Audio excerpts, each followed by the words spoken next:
রোজা অবস্থায় টুথপেস্ট দিয়ে ব্রাশ করা যাবে কিনা? এখানে আমাদের মসজিদে 20 রাকাত তারাবির নামাজ হয়, আমি যদি 8 রাকাত পড়ে চলে আসি তাহলে কোনো হবে কিনা? রোজা অবস্থায় বাচ্চাকে মায়ের দুধ খাওয়ানো যাবে কিনা? ইনসুলিন বা ইনজেকশন নিলে কি রোজা ভেঙে যায়? রোজা অবস্থায় তেল, সুরমা, আতর ইত্যাদি ব্যবহার করলে, নখ বা চুল কাটলে কি রোজার কোনো ক্ষতি হবে? রোজা রাখা অবস্থায় পিরিয়ড হয়ে গেলে করণীয় কি? রমজান মাসে ওষুধের মাধ্যমে মাসিক বন্ধ রেখে কি রোজা রাখা যাবে? গোসল ফরজ অবস্থায় গোসল না করে কি সাহরি খাওয়া যাবে? জাকাতের টাকা থেকে কি এতিমখানা দান করা যাবে? স্বামীর জাকাত এবং স্ত্রীর জাকাত কি আলাদা? রোজা রেখে ফোনে কথা বলা যাবে কিনা? রমজান মাসে মহিলারা রান্না করার সময় কি লবণ চেক করতে পারবেন? রমজানে গোসলের সময় যদি কানের ভেতর পানি প্রবেশ করে তাহলে কি রোজার কোনো সমস্যা হবে? সাহারি না করলে কি রোজা হবে? একাধিক মসজিদে তারাবি নামাজ পড়লে কি কোনো সমস্যা হবে কিনা? সাহারিতে আজান চলাকালীন সময় কি পানি পান করা যাবে? গোসল ফরজ অবস্থায় গোসল না করে কি সাহারি খাওয়া যাবে? সোলাইমান মাহমুদ আপনি লিখেছেন, সাহারিতে আজান চলাকালীন সময় কি পানি পান করা যাবে? জি না। আজান শুরু হওয়া মানে ফজর ওয়াক্তে শুরু হওয়া, তারপর আপনি খেতে পারবেন না। যদি আজানটা হয় আপনার তাহাজ্জুদের আজান, তাহলে সেক্ষেত্রে খেতে পারেন। এরপরের প্রশ্ন হলো, রোজা অবস্থায় তেল, সুরমা, আতর ইত্যাদি ব্যবহার করলে, নখ বা চুল কাটলে কি রোজার কোনো ক্ষতি হবে? রমাদান মাসে রোজা অবস্থায় তেল, সুরমা, আতর এগুলো ব্যবহার করলে রোজার কোনো ক্ষতি হবে না। ঠিক একইভাবে চুল, নখ ইত্যাদি কাটলেও সিয়ামের কোনো ক্ষতি হবে না, কারণ এগুলোর কোনোটাই খাদ্য কিংবা খাদ্যের সাথে সাদৃশ্যপূর্ণ কোনো বিষয় নয়। যদি আপনি রোজা রেখে খাদ্য গ্রহণ করেন, পানীয় গ্রহণ করেন, কিংবা খাদ্য বা পানীয়ের কাজ দেয় বা এটার সাথে সাদৃশ্য হয়, এরকম কোনো কিছু আপনি করেন, তাহলে সেক্ষেত্রে সেটি সিয়াম ভঙ্গের কারণ হবে। আর রোজা রেখে একজন মানুষ যদি তেল ব্যবহার করেন, সুরমা ব্যবহার করেন, আতর ব্যবহার করেন, কিংবা চলবা নখ কাটেন, তাতে না সেটা খাদ্যের কোনো কাজ দেয়, না পানীয়ের কোনো কাজ দেয়, না তার সাথে কোনো সরাসরি কোনো সম্পৃক্ততা বা সাদৃশ্য আছে। বিধায় এগুলো করলে সিয়াম ভঙ্গ হবে না, রোজা ভঙ্গ হবে না, কোনো অসুবিধা নেই। শাহাবুদ্দিন শিকদার আপনি লিখেছেন, সাহারি না করলে কি রোজা হবে?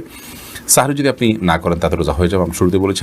ইফতিয়াদ হোসেন ইফতি আপনি লিখেছেন, একাধিক মসজিদে তারাবি নামাজ পড়লে কি কোনো সমস্যা হবে কিনা? কোনো অসুবিধা নেই। এর পরের প্রশ্ন হলো, রমাদান মাসে মহিলারা রান্না করার সময় কি লবণ চেক করতে পারবেন? আমাদের মা বোনরা রমাদান মাসে রান্না করতে গিয়ে, বা যে কোনো পুরুষও রান্না করতে গিয়ে যদি তরকারির লবণ চেক করতে হয়, স্বাদ চেক করতে হয়, তাহলে সেক্ষেত্রে সেটি তার জন্য জায়েজ হবে, যদি এই চেকটা হয় জিহ্বা দিয়ে এবং চেক করে সাথে সাথে আবার থুতুর মাধ্যমে তিনি সেটাকে পরিষ্কার করে ফেলে দেন, অর্থাৎ গলদকরণ না গেলেন, তাহলে সেক্ষেত্রে সেটি জায়েজ হবে। যদিও এটা অ্যাভয়েড করতে পারলে সেটা বেটার এবং উত্তম। যদি কারোর সন্দেহ হয় যে রান্নাটা ঠিক মতো হলো কি হলো না, মানুষ খেতে পারবে কি পারবে না, লবণ হলো কি হলো না, কম বা বেশি হলো কি না, তাহলে সেক্ষেত্রে তিনি পরখ করতে পারবেন। তবে জিহ্বার আগায় নিয়ে সেটাকে আবার খুব ভালোভাবে থুতুর সাথে ফেলে দেওয়ার চেষ্টা তাকে করতে হবে, তিনি ফেলে দিতে হবে। এর মাধ্যমে ইনশাআল্লাহ তাআলা তার এই চেক করাটা জায়েজ হবে।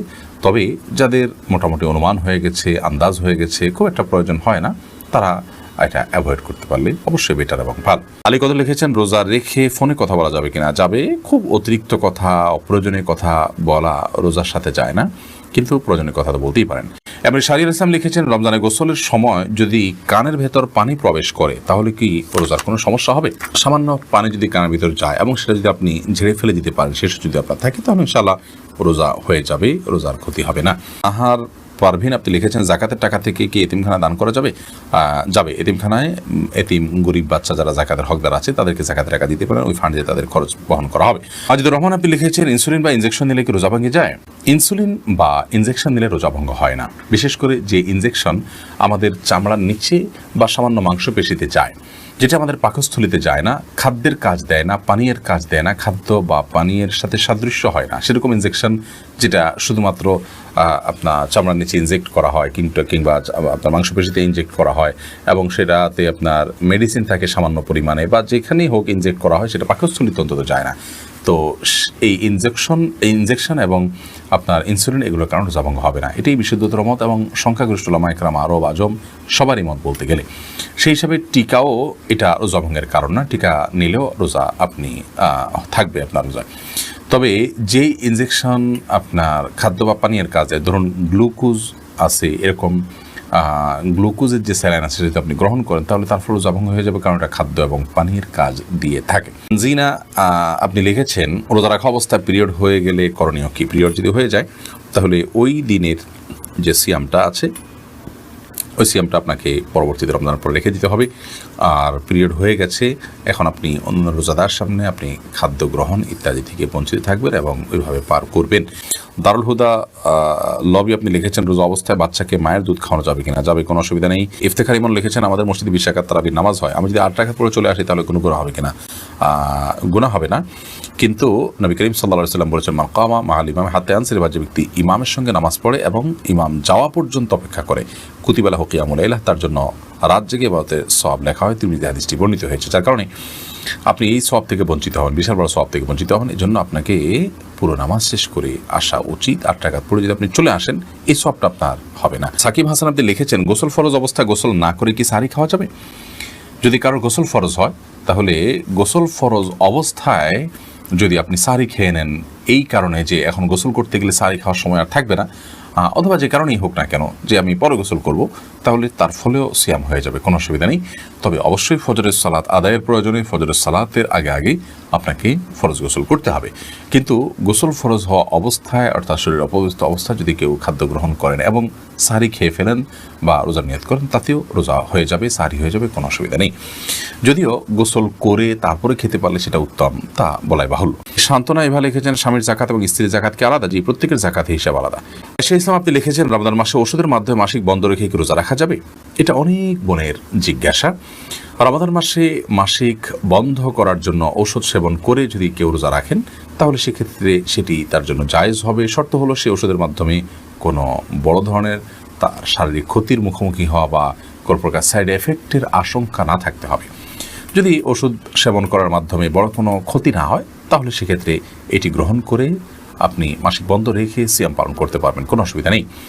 যদিও উত্তম হয় স্বাভাবিক অবস্থার উপরে ছেড়ে দেয়া, কারণ আল্লাহ রাব্বুল আলামিন যে অবস্থা রেখেছেন সে অবস্থার উপরে থাকতে পারলে বেটার। তবে হ্যাঁ, অনেকে আছে রমজানের পরে রোজাগুলো রাখাটা তাদের জন্য চ্যালেঞ্জিং হয়ে যায়, কঠিন হয়ে যায়, তাহলে সেক্ষেত্রে তারা ওষুধ সেবন করে এই রোজাগুলো রাখতে পারে, রমজান রোজাগুলো রাখতে পারবেন, কোনো অসুবিধা নেই। শর্ত হলো সাইড এফেক্ট এর মাধ্যমে বড় কোনো ক্ষতির মুখোমুখি হওয়ার আশঙ্কা না থাকতে হবে। কারণ মানুষ নিজেকে ক্ষতির মধ্যে ফেলে দিবে, এরকম কোনো কাজ ইবাদত করার জন্য করার নির্দেশনা ইসলাম আমাদেরকে দেয় না।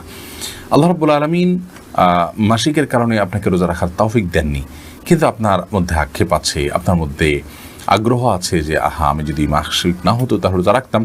তো এই যে একটা আপনার আকুতি, এই যে আপনার আকুলতা, এটার কারণে আল্লাহ তাআলা রোজা না রাখতে পারার পরও আপনাকে আল্লাহ রাব্বুল আলামিন রোজা রাখার যে সওয়াব সেটি দান করবেন। কারণ হাদিসে আছে, নবী করিম সাল্লাল্লাহু আলাইহি ওয়াসাল্লাম বলেছেন, কোনো ব্যক্তি যদি অসুস্থ হয়ে পড়ে, শারীরিকভাবে অনুপযুক্ত হয়ে পড়ে কোনো ইবাদত করার, অথচ তার যখন শারীরিক সক্ষমতা ছিল তিনি সেই ইবাদতটি করতেন, ত্রুটি বিচ্যুতি করতেন না, তিনি সেটি করতেন এবং এখনও সুস্থ থাকলে তিনি করতেন, তাহলে সেক্ষেত্রে তিনি এই ইবাদতটি সুস্থ অবস্থায় করলে যে পরিমাণ সওয়াব পেতেন, অসুস্থ অবস্থায় সেই ইবাদতটি করতে না পারার কারণে তার যে বেদনা, তার যে আকুতি, তার যে আকুলতা এবং তিনি যে সুস্থ থাকলে রাখতেন, সেই বিবেচনায় আল্লাহ তাআলা তাকে ইবাদত করার সওয়াব দিবেন। বিধায় মা বোনরা এক্ষেত্রে আলাদা কোনো কসরত না করলেও ইনশাআল্লাহ বিইذনিল্লাহ আল্লাহ তাআলার কাছ থেকে তারা আজর পাবেন, যদিও এর রোজাগুলো তাদেরকে আবার রেখে দিতে হবে। অতএব ওষুধ সেবন করে মাসিক বন্ধ রেখে রোজা রাখতে পারবেন, ওই শর্ত সাপেক্ষে যে সাইড এফেক্ট থাকবে না। শামসুন নাহার স্মৃতি আপনি লিখেছেন, রোজা অবস্থায় টুথপেস্ট দিয়ে ব্রাশ করা যাবে কিনা? টুথপেস্ট বা মাজন ইত্যাদি দিয়ে, পাউডার ইত্যাদি দিয়ে দাঁত ব্রাশ করা যাবে কিনা, এ বিষয়ে আমাদের দেশের ওলামায়ে কেরাম বলে থাকেন এটি মাকরুহ এবং অপছন্দনীয়। রোজা হয়ে যাবে, কিন্তু একান্ত প্রয়োজন ছাড়া আপনি এটি মুখে ব্যবহার করার ফলে আপনার থুতুর সাথে অপ্রয়োজনে কিছু জিনিস আপনার পেটে যাচ্ছে, সেটা পরিমাণে কম হলেও, তো এই জন্য এটা আপনার জন্য অনুচিত এবং মাকরুহ। সাহরি খাওয়ার সাথে সাথে আপনি ফজরের আগে ব্রাশ করে ফেলবেন, এরপর দিনের বেলা আপনি মেসওয়াক করবেন কিংবা খালি ব্রাশ দিয়ে আপনি দাঁত ঘষবেন বা পরিষ্কার করবেন। যদিও সৌদি আরবের স্কলারগণ এবং ওলামায়ে কেরাম এটিকে মাকরুহ বলেন না, তারা এটাকে জায়েজ বলেন, কিন্তু মাকরুহ হওয়াটা, অপছন্দনীয় হওয়াটাই হলো অধিকতর যুক্তিযুক্ত। কারণ টুথপেস্ট এটি আমাদের থুতুর সাথে ভেতরে চলে যায়, হোক না সেটা পরিমাণে কম, তো এটিতে একান্ত প্রয়োজন নাই, যার কারণে আপনি সাহরির আগে আপনি টুথপেস্ট দিয়ে ব্রাশ করেন, পরবর্তীতে খালি ব্রাশ কিংবা মেসওয়াকের অভ্যাস গড়ে তোলেন। যে দিনের বেলা আপনি খাদ্য গ্রহণ করছেন না, বিধায় এটা নিয়ে খুব বেশি পেরেশান থাকারও কোনো কারণ নেই।